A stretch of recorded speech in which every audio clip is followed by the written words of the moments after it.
the spotlight hits a young girl on a Santa Monica sidewalk, her violin tucked under her chin, and within seconds, something magical happens that makes strangers stop dead in their tracks, reach for their phone, and completely forget where they were supposed to be going. This isn't just another street performer hoping for loose change in a guitar case. This is a phenomenon that has captivated over 10 million people across more than 50 countries, racked up over 2 billion views, and transformed a quiet immigrant child into one of the most recognized musical talents of our generation. Her name is Karolina Protsenko, and what happened to her is a story that will challenge everything you think you know about talent, opportunity, and the price of internet fame. But here's what nobody talks about: the dark underbelly of childhood stardom, the impossible pressures of maintaining relevance in an algorithm-driven world, and the question that keeps surfacing in whispered conversations among those who know her story. Is this remarkable success story also a cautionary tale? Stay with me,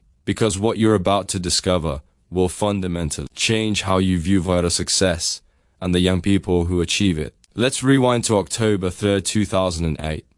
In Kyiv, Ukraine, where a baby girl entered the world with no idea that her destiny would unfold thousands of miles away on the sun-drenched streets of California. Karolina Protsenko was born into a family where music wasn't just appreciated, it was the very oxygen they breathed. Her father Nikolai and mother Alina weren't casual hobbyists strumming guitars at weekend barbecues. They were serious musicians, the kind who understood music theory the way most people understand their native language, who could hear a song once and dissect its harmonic structure instantly. The Protsenko household in Kyiv resonated with the warm tones of acoustic guitars, the delicate touch of piano keys, and the kind of musical conversations that would seem like a foreign language to outsiders.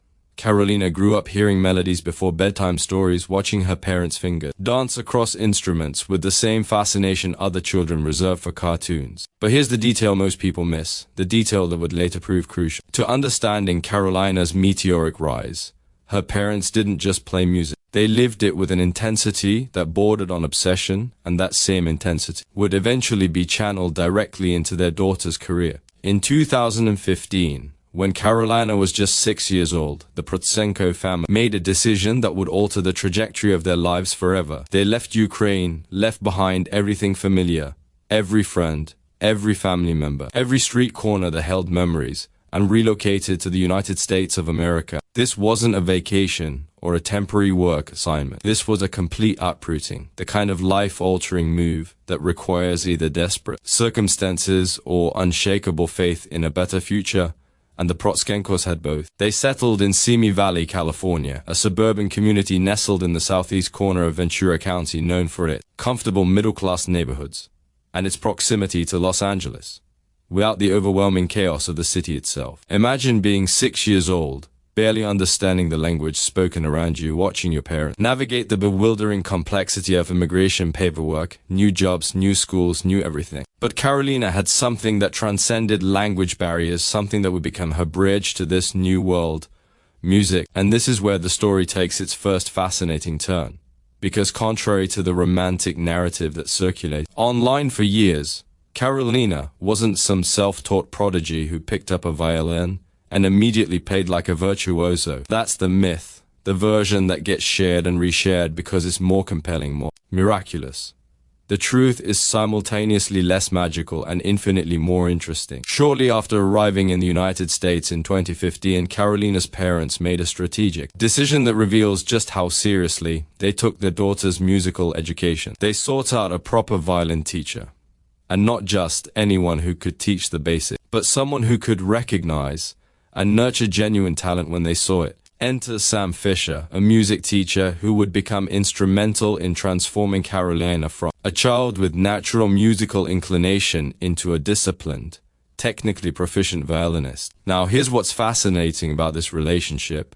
Sam Fisher didn't teach Karolina party tricks or shortcuts to impress people on street corners. He taught her the fundamentals, the often tedious, always challenging foundation that separates someone who can make pleasant sounds on an instrument from someone who truly masters it. We're talking about proper bow technique, the precise angle and pressure required to produce clean tones. We're talking about finger placement, about understanding not just where to put your fingers, but why, about the mathematical relationships between notes that make music work. We're talking about classical repertoire, those centuries-old compositions by Mozart and Vivaldi and Bach that might seem irrelevant to a modern audience but actually provide the technical scaffold that makes everything else possible. This is the part of Karolina's story that often gets glossed over because it's not as sexy as the viral video narrative, but it's arguably the most important part. Sam Fisher gave Karolina something that raw talent alone could never provide: discipline, structure, and a classical foundation so solid that she could eventually build any style of music on top of it. But Karolina's education didn't stop with weekly lessons in Sam Fisher's studio. As her passion for the violin intensified, as she fell deeper and deeper in love with the instrument and the infinite possibilities it represented, she began seeking out additional opportunities to expand her musical knowledge. She attended workshops where professional violinists shared advanced technique and insider knowledge accumulated over decades of performance. She participated in masterclasses, those intimidating sessions where you play in front of experts who then dissect your performance, pointing out every technical flaw, every missed opportunity, every moment where you could have made a different artistic choice. For most people, this kind of scrutiny would be paralyzing, but for Karolina it was fuel. She collaborated with other young musicians, learning not just how to play her own part but how to listen, how to adapt, how to create something larger than herself through ensemble work. She immersed herself in different styles and genres, refusing to be boxed into the classical category despite her training. And here's where we see the first glimpses of the artist she would become. Not someone content to replicate what had been done before, not someone satisfied with being technically proficient but artistically conventional, but someone hungry to forge her own path, to blend classical technique with contemporary sensibility, to take the music people actually listen to and give it new life through her violin. By 2017, something remarkable began to happen. Karolina, now 8 years old, discovered her calling not in concert halls or recording studios, but on the streets of California, specifically on Santa Monica's 3rd Street Promenade, a bustling pedestrian thoroughfare that attracts thousands of tourists and locals every single day. This wasn't her parents' first choice, or some carefully calculated marketing strategy, at least not initially. Street performance, or busking as it's properly called, was simply a way for Karolina to practice performing in front of real audiences, to overcome stage fright, to learn how to capture, hold people's attention in an environment filled with distractions. But something unexpected happened. When Karolina played, people didn't just pause politely for a few seconds before moving on. They stopped. They really stopped. They formed crowds. They pulled out their phones, not to check messages or scroll social media, but to record this young girl who played the violin with a technical proficiency that seemed impossible for her age and an emotional depth that seemed even more impossible. Watch those early videos, and you'll see it. The way people's faces change when they first hear her play, the way skepticism melts into astonishment, the way passers-by transform into an audience. And here's the critical detail that explains everything that followed. Those people didn't just watch and walk away. They shared. They uploaded their recordings to YouTube, to Facebook, to Instagram, to every social media platform available. And those videos began to spread like wildfire. Now, you might think going viral is mostly luck, being in the right place at the right moment when the algorithm gods smile upon you. And there's some truth to that. But Karolina's rise wasn't just about luck. It was about consistency, about showing up day after day on that same street corner, about giving every performance the same energy, whether 3 people were watching or 300. It was about song selection, about choosing pieces that were both technically impressive and emotionally resonant, about covering current hits that people recognized while adding her own artistic interpretation. It was about presentation, about the visual appeal of a young girl with a violin that was almost too big for her, creating an image that was simultaneously vulnerable and powerful. And perhaps, most importantly, it was about authenticity. You can't fake the joy that radiates from Karolina when she plays. You can't manufacture the genuine connection she makes with her audience. People responded to her not just because she was talented, which she undeniably was, but because there was something real and unguarded about her performances that felt increasingly rare in our curated, filtered, staged social media landscape. The videos kept coming, the views kept climbing, and soon Karolina wasn't just a talented street performer. She was a phenomenon. An Italian saxophonist named Daniele Vitale, himself a successful busking sensation with millions of followers, gave Karolina a title that would stick, the busking sensation. This wasn't just a compliment. It was recognition from a peer who understood exactly how difficult it is to command attention on a busy street. How much skill it requires to transform casual passersby into a captivated audience. But Karolina's parents understood something crucial.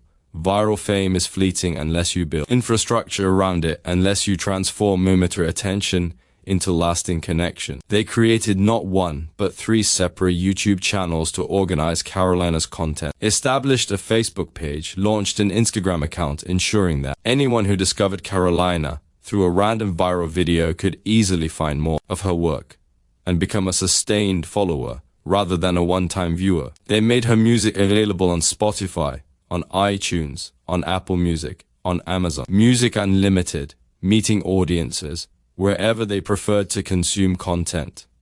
This wasn't accidental. This was strategic, methodical expansion across every available platform. And it worked spectacularly. Karolina's fan base exploded past 10 million followers across more than 50 countries, a global audience that transcended language barriers because music, as the cliché goes, really is a universal language. Her videos collectively surpassed 2 billion views, a number so enormous it almost loses meaning until you really think about it. 2 billion. That's billions with a B. That's more views than most established recording artists achieve in their entire careers. One video in particular became the rocket fuel that propelled Karolina into the stratosphere of internet fame. Her cover of Despacito by Luis Fonsi and Daddy Yankee, that inescapable summer anthem that seemed to play everywhere in 2017 and 2018, captured something magical. It wasn't just that she played the melody competently. It was that she transformed a primarily vocal-driven Latin pop song into something entirely new on the violin, maintaining the infectious rhythm and sensuality of the original, while adding layers of emotional complexity that a violin uniquely provides. The video went absolutely nuclear, shared and reshared again, introducing Karolina to audiences who had never seen her street performance, who knew nothing about her background, who simply stumbled upon a video of a young girl playing Despacito on a violin and couldn't look away. But here's what separated Karolina from the countless other young musicians trying to build careers on YouTube.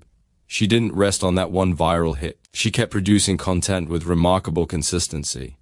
Her YouTube channel accumulated over 250 violin covers of popular songs from every corner of the world, from chart-topping hits that dominated radio airplay to timeless classics that span decades, from American pop to Latin rhythms to European ballads to K-pop sensations. Each video averaged nearly 30 million views, a statistic that should make your jaw drop, because it indicates not just initial interest, but sustained engagement.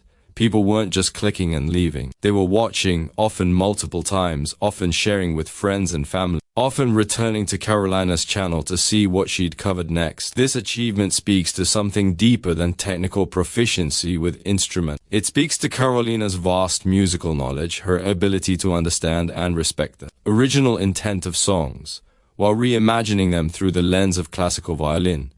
It speaks to her cultural curiosity, her willingness to dive into music from multiple languages and traditions, showcasing a deep appreciation for music as a genuinely global phenomenon, rather than limiting herself to the familiar territory of American and European pop. It speaks to her work ethic, because producing 250 high-quality covers requires not just talent but discipline, planning, practice, and the kind of relentless consistency that separates professionals from amateurs. Each video required learning the song, arranging it for violin, practicing until it was performance ready, filming multiple takes, editing, uploading, and promoting. Multiply that process by 250, and you begin to understand the sheer volume of work Karolina and her family invested into building her channel. This wasn't a hobby or a casual side project. This was a full-scale operation, a business masquerading as a musical passion project. In 2019, Karolina's growing fame attracted attention from some of the biggest names in entertainment. Ellen DeGeneres, whose daytime talk show was still at the height of its cultural influence, invited Karolina to perform. For most young performers, appearing on The Ellen Show represents a pinnacle achievement, the kind of moment that validates years of hard work and sacrifice. Karolina, still just 10 years old at this point, walked onto that stage with remarkable composure and delivered a mesmerizing cover of Sunflower by Post Malone, a song that perfectly showcased her ability to take hip-hop influence, modern pop, and transform it into something that worked beautifully on violin. The studio audience, accustomed to seeing talented young performers but rarely ones with this level of polish and emotional maturity, erupted in applause. Ellen, genuinely impressed, did what she does best. She surprised Karolina with gifts that were both generous and perfectly calibrated to the moment. First, a custom blue violin, not some cheap student instrument, but a quality violin in Karolina's favorite color, a tool that would allow her to continue developing her craft. Second, a busking tip jar filled with money, bringing her one step closer to a dream she'd mentioned during the interview, owning a puppy. It was perfect television, heartwarming and genuine, and it introduced Karolina to millions of viewers who might never have discovered her through YouTube alone. But Karolina's ambitions extended beyond solo performances. In 2020, she joined forces with another young performing prodigy, Angelica Hale, the runner-up from America's Got Talent, whose powerful voice had already made her a star in her own right. These two young performers, each a powerhouse individually, came together to perform Symphony by Clean Bandit and Zara Larsson, and the result was nothing short of extraordinary. The synergy between them was immediately apparent. Angelica's soulful vocals weaving seamlessly with Karolina's masterful violin playing, each artist elevating the other, creating something that transcended the sum of its parts. What struck viewers most was how much they clearly enjoyed performing together, the genuine chemistry and mutual respect between two young artists who could have easily been positioned as rivals, but instead chose collaboration. Their energy was infectious, drawing audiences into their musical world, creating a performance that people return to watch again and again, not just for the technical skill, but for the sheer joy radiating from the stage. Both Angelica and Karolina have achieved remarkable success at absurdly young ages, and their collaboration demonstrated something important: that shared success can be more meaningful and more impactful than individual achievement, that artists can support and amplify each other rather than competing in a zero-sum game. As Karolina continued to evolve as an artist, she actively sought out collaborations with other musicians, understanding that growth comes from pushing beyond your comfort zone and learning from peers and mentors. One particularly significant partnership developed with Daniela Vitale, the Italian saxophonist who had earlier dubbed her a busking sensation. Together they released a collaborative CD, a tangible product in an increasingly digital world, something fans could hold and treasure. These collaborations allowed Karolina to explore different genres and styles, to understand how her violin could complement other instruments, to develop the listening and adaptive skills that separate good musicians from great ones. But perhaps the most important collaboration, the one that meant more to Karolina personally than any other, was still to come, and it would happen in the most magical circumstances imaginable. In 2022, Karolina appeared on The Kelly Clarkson Show, and what happened next represents one of those perfect moments where dreams don't just come true, they exceed expectations. Karolina had an idol, someone whose career and artistry she studied obsessively, someone who represented everything she aspired to become: Lindsey Stirling. For those unfamiliar, Lindsey Stirling is a violinist and dancer who achieved massive success by combining classical violin with electronic dance music and elaborate choreography, proving that the violin could be cool and contemporary rather than stuffy and old-fashioned. Karolina admired Lindsey so intensely that she started taking ballet classes specifically to incorporate dance into her own performances, studying Lindsey's video frame by frame, learning not just the musical parts but the movement, the staging, the visual presentation that made Lindsey's performances so compelling. When Karolina was invited to the Kelly Clarkson Show to perform one of Lindsey's songs, she threw herself into preparation, determined to honor her idol with a performance that demonstrated how much Lindsey's artistry had influenced her own development.